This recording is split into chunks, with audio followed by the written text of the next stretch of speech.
It is 4:50. You know what that means? You know what time it is? It's time to look at fish. From this Let's moment go. on, you will now be known as Sharkbait. Sharkbait! Ooh ha ha! Welcome, brother Sharkbait. Sharkbait! Ooh ha ha! Enough with the Sharkbait. Sharkbait! Ooh, bub. What's up, everybody? This is D from Brooklyn, and I've been swarming you with the freshwater stuff. And I know you guys have been texting me and messaging. D, what are you doing? You're kind of disappearing, but here I am, gone but not forgotten.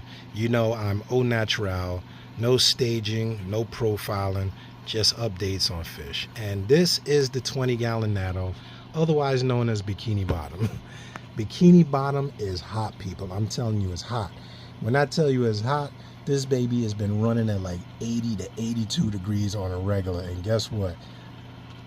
I'm hot too. Dude, look at my face. It is hot down here.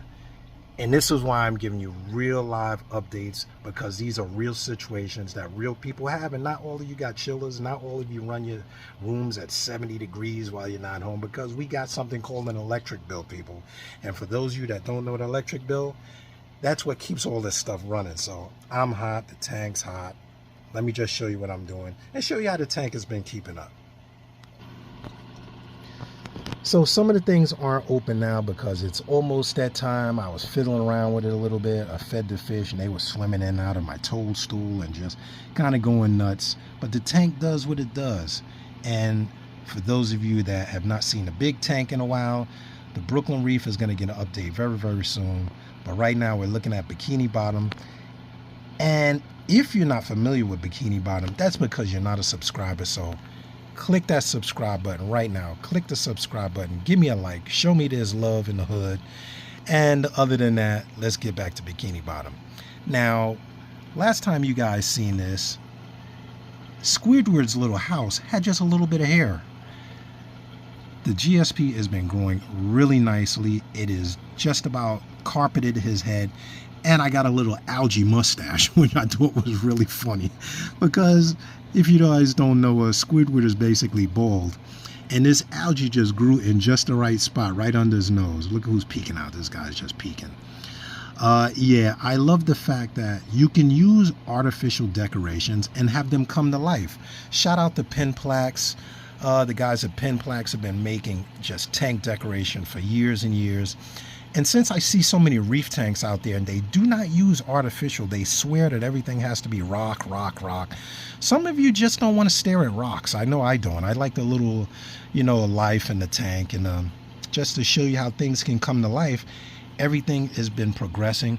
Other than the heat, I kind of slacked off on the water changes, people. I ain't gonna lie. I had a massive algae bloom here. The algae just had roughed over some of the encrusting corals back there. I got some SPS and some LPS mixed in. I never kept Ghanies. So this is my first attempt at the Ghanapora, and it is doing good. I got it. How long have I had it? I got it at Reefapalooza. Shout out to Worldwide Corals. That was a couple of weeks ago, and you can see that it is actually starting to grow over SpongeBob's pineapple, and it is a beautiful orange. I got my Viper Spectra lights. They're not fancy, good $120. So I don't have them on the brightest setting, but you can see that these are just starting to encrust on the pineapple and doing very well. And taking under consideration that the tank is like 81 to 82 degrees, everything has been hanging in there. And one of the things that I have to chalk that up to is that I don't panic and start doing all kind of crazy fixes and doing all that.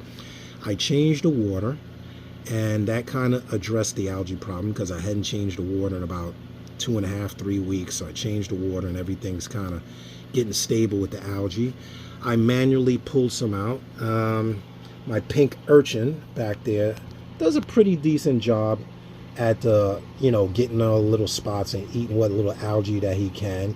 Only thing I'll warn you is that those urchins like to move stuff, the pink urchins especially. If I had the choice to go again, I would have gone with the long spine urchin. I just didn't feel that the long spine urchin would fit in this tank, because once they get big, he'd kind of get hard up moving through everything. And yeah, I got my little orange mushroom that has not been happy because I had it growing on a plug. Since I laid it on the floor, he opened up like right away, opened up. And since he's out, let me give you a shout out of Charlie, my new Charlie 2.0. Y'all remember I had Charlie, the Algae Bikini, years and years and years. He passed away about maybe I gotta say about a year ago.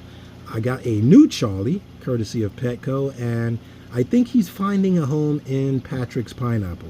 He was living in the Barnacle Bar, Mr. Krabs' house, but I think he kind of finds it a little more comfortable because he can stare me down in Patrick's Pineapple. I mean, in SpongeBob's Pineapple. So that is really looking nice. And one of the things I just noticed too is, I didn't notice, but the Ganies are actually the orange, the same kind of orange as the pineapple. So that is going to look really nice. And it's coming to life. Candy cane sprouted another head or two in the back. Shout out to Mr. Matassa of Brooklyn Aquarium Society's president. I got that at the auction. He's been fragging his and bringing a lot of his frags for donation to the club. Thanks to everybody who's been showing so much love on the saltwater side. We're trying to build up more and more and more reefers. We got some saltwater people that have transitioned to freshwater, but we're looking more for you guys fragging. You know, you guys got a lot of coral out there, which brings me to my chalice. My chalice has absolutely massively grown. Let me see, I get a shot from the top through the screen. Look how big that plate is. And if you remember, I got that as a frag plug. It was a frag plug. Same thing with the slime ball. The yellow slime ball is growing. I got some algae on it, but I've been trying to clean it out without screwing it up.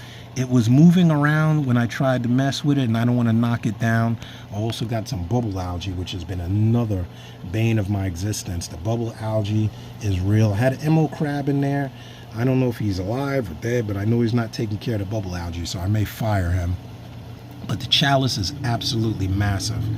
Got a few war corals too. Got one up there, got one down here, which is starting to encrust. And yes, I did not polish the glass because this is real-time update.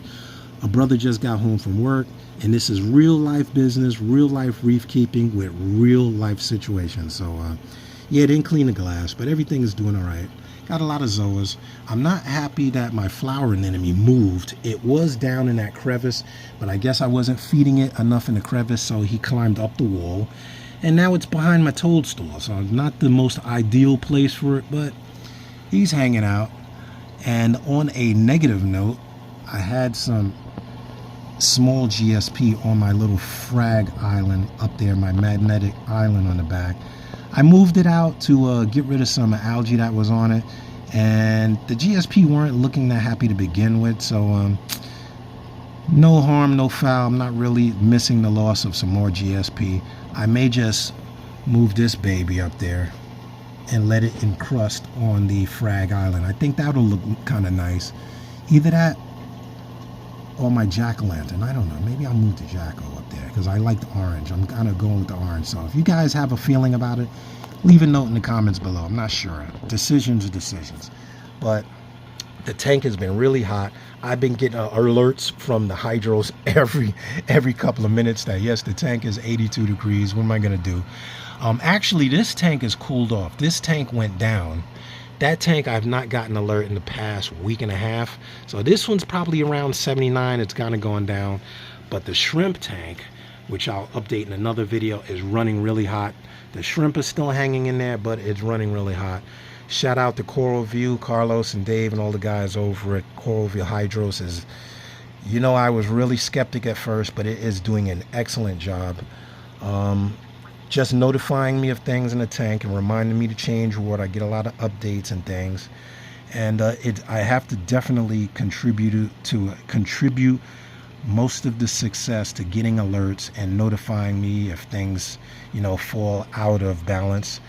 My urchin is on the move. That guy's just sliding. Look how fast he's moving. He's just sliding into the rocks.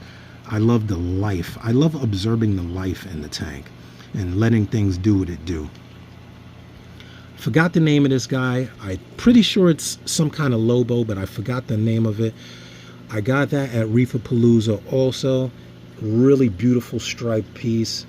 I'm not sure, but I'm pretty sure when my snail moves over there, he loves going behind it just to get in that little crevice, and he's always moving it, so I'm just going to chillax and kind of avoid moving it any further and leave it where it is. Everything else is starting to encrust. I moved this baby. This guy was up there on that branch, and the glue was not in the most secure of places. When the algae started kind of just growing around it, I said, let me put it on the floor. What a great decision, because it is absolutely encrusted over the plug. Remember, I have it on a piece of porcelain tile, and guess what? You don't even see the tile anymore, so that's doing really good. Everything's just kind of doing really good. This is my hard coral tank, because, you know, for those of you that have hesitated to try different things, I'm always trying to do different things and show you guys that it can be done. You got to do a lot of research. You're going to have ups and downs. Like I said, I got a lot of hair algae at one point. I was like, yeah, that's what I get for being lazy. And you address it. Things are going to go bad. You just got to bear with it. Like this guy. This guy's a pain in the balls. I just have to say it. He's kind of become a bully. But I'm hesitating pulling him out, my little domino, midnight domino, because I'm hoping that they would pair up. But I'm not sure if they're in love or they're in hate. I think they're in hate. So he kind of swims through the corals and kind of pisses them off every once in a while. But other than that, you know, it's nature. I'm going to leave him alone. And, you know, just leave it and let it come into its own balance. And speaking of snail, there's this guy. Look how big he is. He's always just kind of wedging himself into places I don't want him to wedge into. You see this big pile of rocks? I know it wasn't him. I'm pretty sure it was this freaking oh, there you go. Sure is this guy right here, because he loves chaos. I think I'm gonna call him Captain Chaos, because he just watches me. Like right now, if I do it like this, he'll sit there and watch me like, who you pointing at, son? Who are you pointing at? So, yeah, these guys dug this big old hole. It was a pile of sand on top of my little encrustment forest there. But what is it? What is it? What is it? It's life. This is the 20-gallon nano. I got a fan on here. I have the screen top venting the heat out. That definitely helped cool it down, but the evaporation is real. I'm losing about a quarter of a gallon, or I guess a quart a day in evaporation. When I had it covered, I didn't lose so much water, but the temperature was much, much higher. It was just heating up and keeping that heat in. I don't have my auto top off set up. I took it off a while ago and never put it up. Yeah, I know I'm stupid. I have these things and don't use them. My wife actually bought me a new ATO for Christmas. Shout out to Mrs. D. I got to hook one of them up and get things back on track. Most of reef keeping is maintenance, and when you get lazy, things go wrong. So you just got to stay on it, keep things going, and you'll see the fruits of your success. The fruits of your suck. Yeah, sometimes we do suck. Here's the tank the long way. This little corner is where my clowns hang out most of the time. These guys. I love these guys. But yeah, the tank is a 20 gallon long. For those of you that want to get into the SPS game or try some more difficult corals after you've kept corals for a while, I can't emphasize that enough. Don't just jump in and buy stuff without knowing anything about reef keeping maintenance or the ups and downs, because you're going to have negatives. So 20 gallon, everything's built in, no sump, protein skimmer, but not really, because that kind of broke a long time ago. The reef octopus broke a long time ago. I just have an airline running with an air stone into it, and that kind of is working. But that's it. All a matter of maintenance. Water changes. Everything that the protein skimmer removes, you can remove via water changes, and the tank will become balanced. Nothing very scientific to add other than the hydros, which is over here. You can see one of the hydros units, the energy units over there. just cutting everything off and on, giving me salinity, pH, and temperature. That's it. Salinity, pH, and temperature. Other than that, you can do it. Take an opportunity to ask any questions if you guys have any questions. If you guys want to check us out in person, I will be at the Brooklyn Aquarium Society meetings. We don't meet in July and August, but starting September, we'll be back on track. Second Friday of the month. For more information, check out our Facebook page, Brooklyn Aquarium Society, or check us out on the internet, basny.org. So till next time, this is D signing out. Love, peace, and hair grease. That's only one tank. We'll talk about this one later. So I'm out. See ya.